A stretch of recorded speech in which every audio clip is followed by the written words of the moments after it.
बड़ा सौभाग्य का अवसर है कि हम सबको राम प्रसाद प्राप्त हुआ है। इस अवसर पर यहाँ के प्रधान सुशील जी, हमारे पुराने सहपाठी साथी राज्य सेठी जी, अशोक जी भाई साहब, शेखर जी, निधि जी, उपस्थित सभी महानुभाव, हमारे मातृशक्ति मंच पर विराजमान, जिनके संगीत से मन तो नहीं कर रहा था यहाँ से उठने का, उनके भजन से, राम और सीता लग लेकिन कहीं और जाके भी भजन करना है, कोई दूसरा, राम और सीता लग रहे हैं। इसलिए जो है समय की बाध्यता है। समय को कह रहे थे अशोक जी की बड़ी व्यस्तता समय में से निकाल कर आए हैं। समय तो आपका ही है, मुझे तो केवल अरेंज करना होता है कितने बजे कहाँ जाना है। आप सबको बहुत शुभकामनाएं अर्पित करता हूं कि आप इस अवसर पर उपस्थित भी हुए हैं और ये प्रसाद जो वहां से आया तो बिना जाए ही हम उस पवित्र जो कार्य हुआ है उसके भी हम लोग भी सहभागी बने हैं। लेकिन मैं केवल एक ही अशोक जी ने बताया कि एक ही डिब्बा ही प्राप्त हुआ था इनको, दो डिब्बे प्राप्त हुए, एक हमें मिला, मतलब एक ही स्थान, एक इनको मिला। तो बहुत पुनीत अवसर है जो हम लोग इतने सालों की लड़ाई को लड़ा। कहते ना, यूनान विषय रोमा मिट गए जहां से, कोई बात है कि हस्ती मिटती नहीं है हमारी। तो उस हस्ती को हमने बनाए रखने के लिए इतने बड़े संघर्ष के बाद, 500 साल के संघर्ष के बाद इस धर्म युद्ध को जीता, स्थापना हुई और कार्य पूर्ण होने पर ध्वजा भी उसके अंदर स्थापित हुई और फहराई गई। लेकिन जैसे इन्होंने कहा, जिस काम में हम लोग लगे हैं वो भी बड़ा जरूरी काम है। हम लोग बैठे हैं, कितने लोग ऐसे हैं जिन्होंने SIR के फार्म नहीं भरे, गणना फार्म अभी तक जमा नहीं किया अपना, सबने कर दिए हैं। BLO आए थे घर घर, सबने कर दिए। बड़ी विकट स्थिति है। जब विभाजन हुआ देश का हिंदू मुस्लिम के आधार पर, तो 2 शहर ऐसे थे जो बॉर्डर पे हैं हिंदुस्तान पाकिस्तान के, सरगोदा पश्चिम तरफ और पूर्व की तरफ खुलना, जहां आबादी हिंदुओं की ज्यादा थी, लेकिन मतदान होना था कि हिंदुस्तान में रहेंगे कि पाकिस्तान में रहेंगे। तो हिंदू मतदान करने नहीं गए, कम गए, और मुस्लिम कम होते हुए भी जीत गए। खुलना की आबादी 36,000, इसमें से केवल 6,000 मुसलमान थे। वो 6,000 के मत के ऊपर उनका मतदान प्रभावी हुआ और खुलना बांग्लादेश में रह गया। और आज अत्याचार आप देख रहे हैं वहां क्या हुआ, हिंदू आबादी नगण्य हो गई, या तो काट दिए गए, मार दिए गए, या धर्म परिवर्तन कर दिया गया। तो वो स्थिति हमारी ना हो, तो जो जागरण आप कर रहे हैं भजन के माध्यम से, वो जागरण जो है मोहल्ले में भी करना है। जो लोगों ने फॉर्म जमा नहीं किए हैं उनको फॉर्म जमा करना है। मैं शहर की और दक्षिण सीट की बात नहीं करता, मेरठ कैंट में तो केवल 9% मुस्लिम है। उसके बावजूद उनके मोहल्लों के फॉर्म 100% जमा हो गए।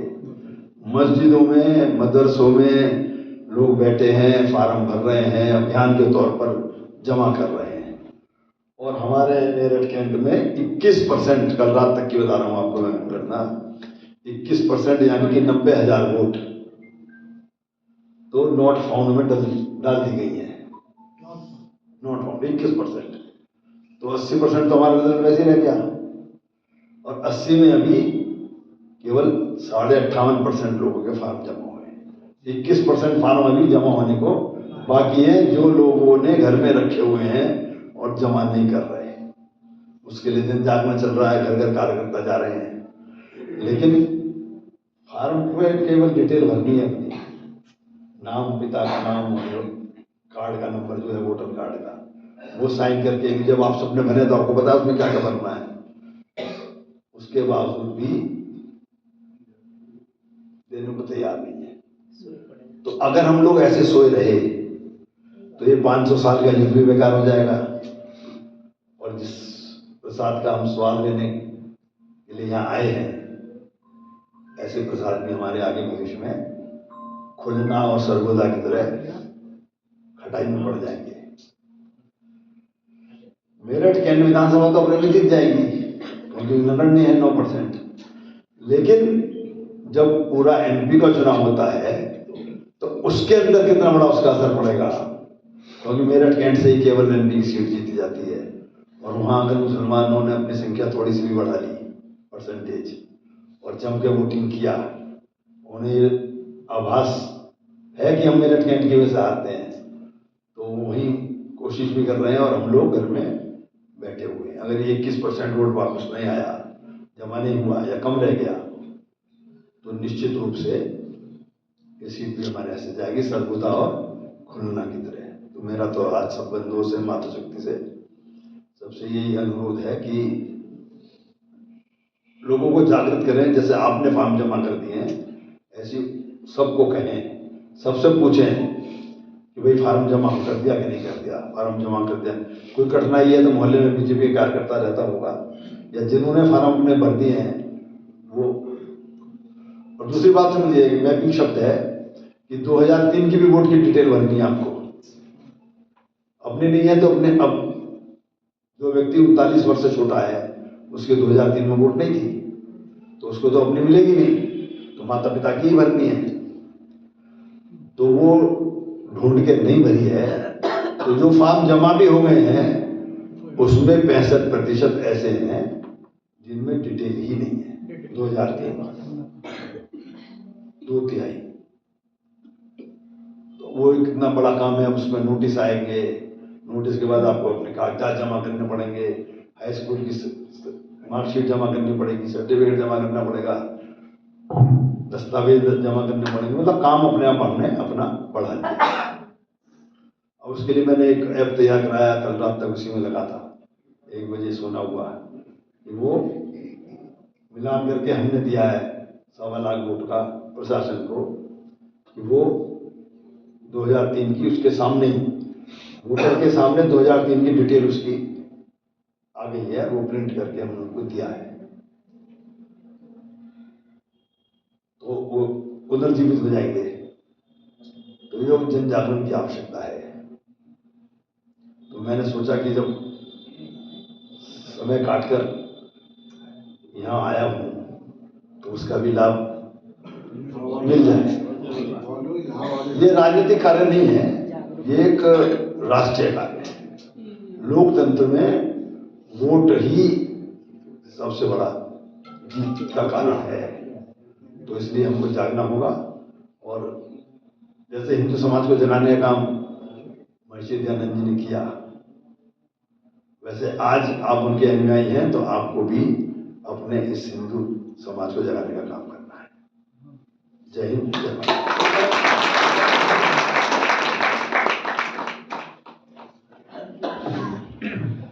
एक हमारे यहाँ का जो कर्मचारी हैं उस तरफ के हैं, मेडिकल की तरफ के, उन्होंने तो अपना नाम और बाप का नाम और मकान नंबर भर के दे दिया, बाकी कौन करेगा? वो कह रहे बेलो करे, हम ही करते हैं। करने देना बेल लो। हाँ, बेल लो, ज्यादा काम करना पड़ रहा है इसलिए जहर खा रहे हैं। सही बात है। नाना नानी और बाबा बाबी का तो नाम किसी को पता ही नहीं, हमें नहीं पता था। मैं जो काम अधूरा रह गया, मैं कुलदीप से कहूँगा अपने भजन प्रारंभ करें।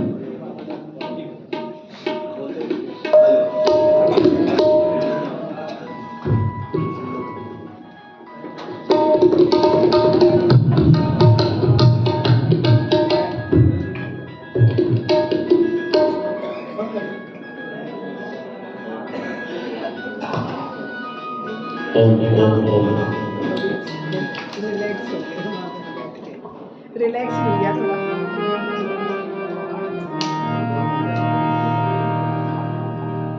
बन कर सूरज चांद जगत में चमक रहे दो प्यारे नाम। एक योगेश्वर कृष्ण दूसरे मर्यादा पुरुषोत्तम राम। बन कर सूरज चांद जगत में चमक रहे दो प्यारे नाम। एक योगेश्वर कृष्ण दूसरे मर्यादा पुरुषोत्तम राम। बन कर सूरज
अध्यक्षता कर रहे बहुत अच्छे विद्वान, बड़े कर्तव्यनिष्ठ व्यक्तित्व आदरणीय श्री राजेश सेठी जी, और हमारे मध्य में विराजमान आदरणीय श्री सुधाकर जी, आदरणीय श्री सुशील बंसल जी, श्री संजय जी, उनके समस्त सहयोगीगण और बड़े ही सरल सौम्य व्यक्तित्व के धनी हमारे आदरणीय श्री विवेक शेखर जी, कहाँ बैठे हुए हैं कहीं?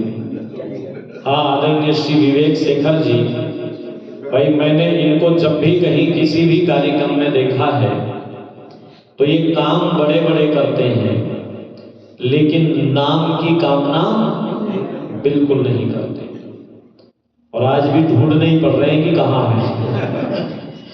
तो ऐसे आदरणीय श्री विवेक शेखर जी, मंच पर विराजमान मेरी सहधर्मिणी आदरणीय कविता जी, आदरणीय श्री आनंद प्रकाश त्यागी जी हमारे मध्य में हैं, प्रिय साथी भाई अवनीश जी, उपस्थित सभी धर्म प्रेमी बंधुओं, पूजा व सत्कार के योग्य वंदनीय मातृशक्ति और अपनी आर्य समाज के यशस्वी धर्माचार्य पूज्य आचार्य श्री राजेंद्र शास्त्री जी, मर्यादा पुरुषोत्तम श्री रामचंद्र जी महाराज के जीवन का गुणगान करने के लिए हम सब लोग आज की इस पावन पुनीत बेला में उपस्थित हैं। माताओं, बहनों, धर्म प्रेमी बंधुओं, मैं इस श्रृंखला में पंक्तियां गुनगुना रहा था कि बनकर सूरज चांद जगत में चमक रहे दो प्यारे नाम, एक योगेश्वर कृष्ण, दूसरे मर्यादा पुरुषोत्तम राम। जो लोग श्री राम का विरोध कर रहे थे, पूरी ईमानदारी से अगर आप उनसे पूछ करके देखोगे कि बताओ तुम्हें बेटा औरंगजेब जैसा चाहिए कि राम जैसा, बोलो। मैंने जब सबसे पहली श्री राम कथा, अपने जीवन की सबसे पहली श्री राम कथा जब की थी सेठी जी, तो मेवात में एक जगह पड़ती है नूह, पिछले दिनों बड़ा चर्चा में रहा है। वहां पर एक श्री ज्ञानचंद गुप्ता जी हैं, आदरणीय आनंद प्रकाश त्यागी जी तो उनसे मिले भी हैं, तो उन्होंने मुझे पहली बार वहां पर श्री राम कथा करने के लिए बुलाया था। मैंने उनसे कहा भी कि ये पंगा लिवा रहे हो आप मेरे पे, बोले जी नहीं, पंगे तो लेने ही चाहिए, आप तो जाओ आप। मैं ये बात इस प्रकरण में सुना रहा हूं कि वो मुस्लिम बहुल इलाका है, लेकिन मैंने देखा कि कथा में बहुत सारे मुसलमान भी कथा को सुनने के लिए आते थे। मैं जिस धर्मशाला में उन्होंने मेरे रुकने की व्यवस्था की थी, एक दिन कई सारे लोग वो आए इकट्ठे होकर के और बोले आकर के, साहब हम आपका शुक्रिया अदा करने के लिए आए हैं कि इतनी बढ़िया चर्चा आप सुना रहे हो, हम सब भी राम जैसा पुत्र ही चाहते हैं, राम जैसा भाई ही चाहते हैं, राम जैसा पति ही चाहते हैं, सब राम जैसा पति चाहते हैं और राम जैसा मित्र चाहते हैं। सारी अयोध्या को दुल्हन की तरह से सजा दिया गया था माताओं, बहनों, धर्म प्रेमी बंधुओं, लेकिन रात रात में सारी की सारी स्थितियां बदल गई। और मां कैकेयी ने जब ये कहा, राम तुम्हें 14 वर्ष के लिए वन जाना होगा, ये अयोध्या की राजगद्दी मैंने भरत के लिए मांग ली है, तो बाबा तुलसीदास जी ने श्री राम के मुख से जननी का पद दिलवाते हुए कैकेयी मां के लिए कहलवाया। यूं बोले, केरी सुने जननी सोई सुत बर भागी, सुन जननी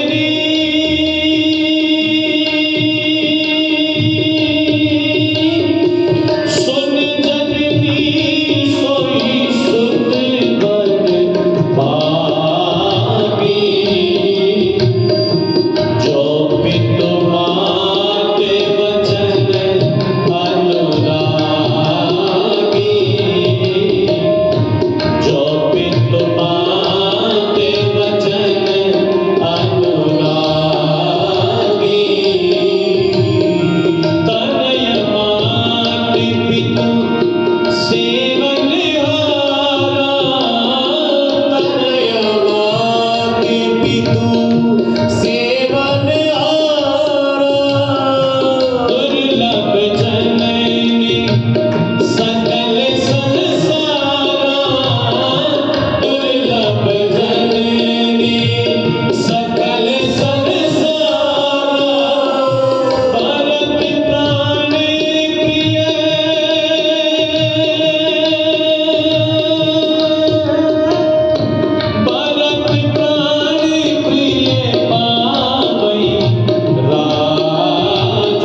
श्री राम के चेहरे पर चिंता की कुछ लकीरें पिता की विदीर्ण स्थिति को देख करके आई थी।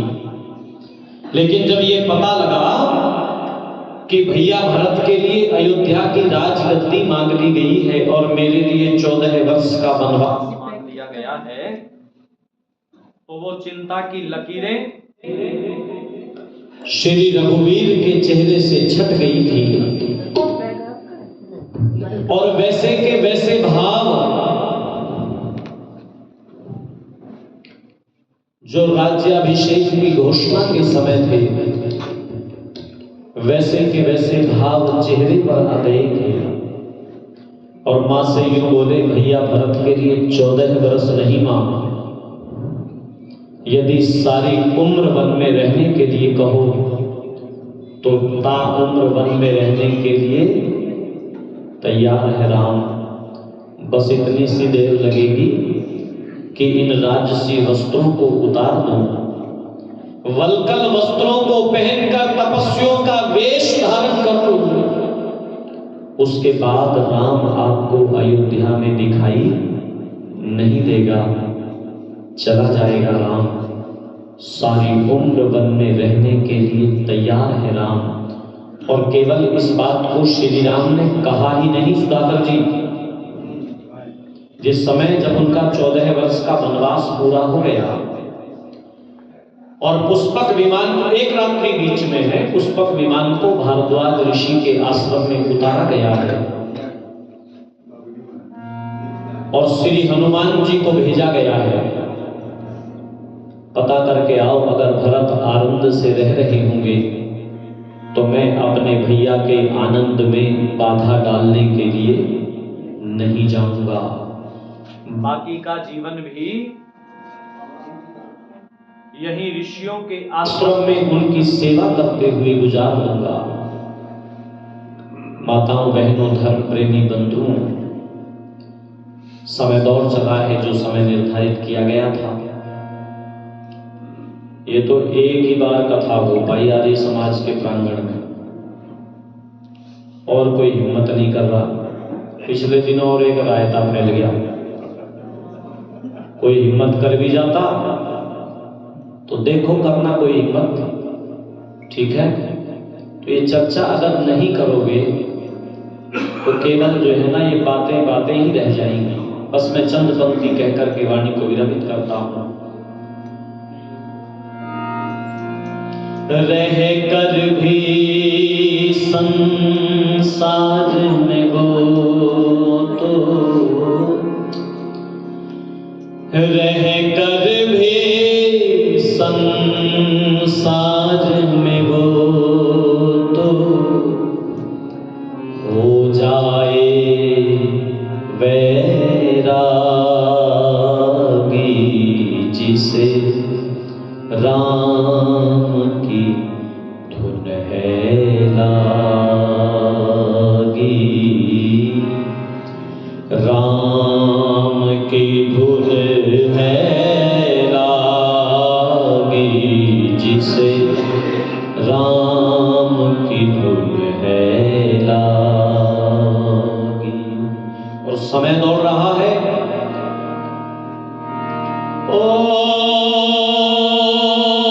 कुछ शब्दों में राम बताना कहाँ किसी से संभव है, कुछ शब्दों में राम बताना कहाँ किसी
इस जग में अपनों से बिछड़ना ना मिटने वाला एक गम,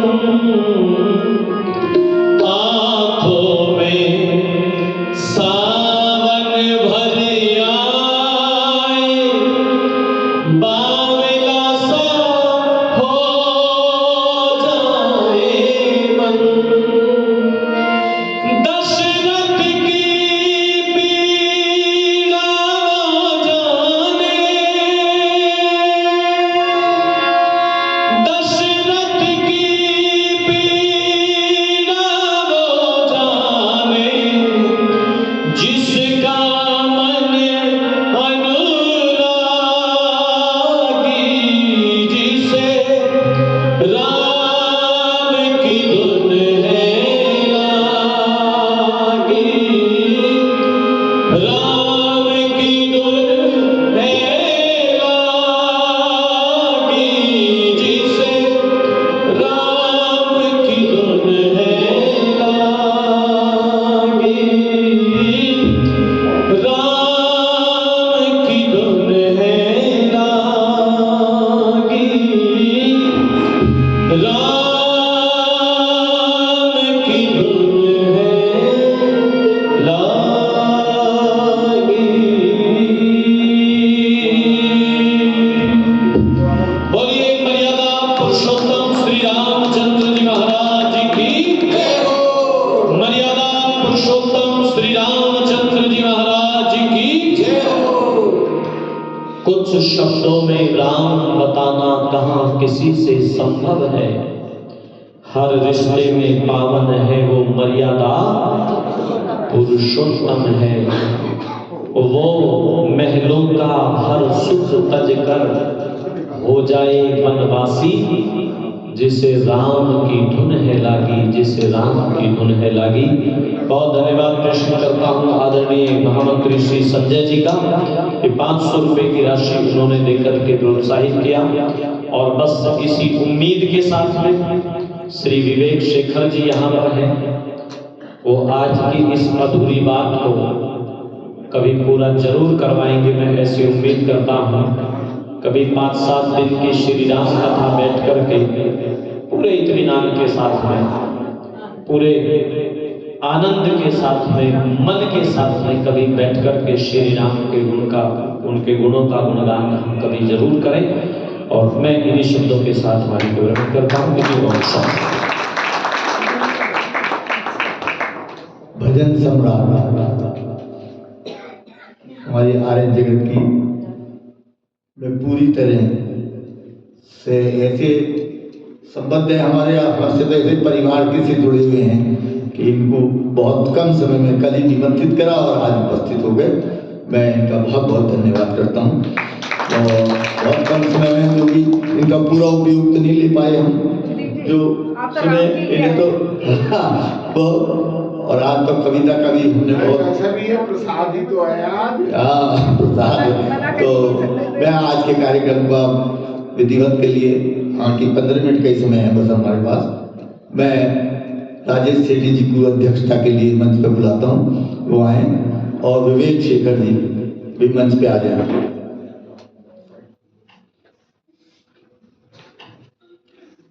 विवेक शेखर हमारे सूत्रधार हैं और राजेश सेठी जी आर्य समाज के पूरे केंद्र हैं, ऊपर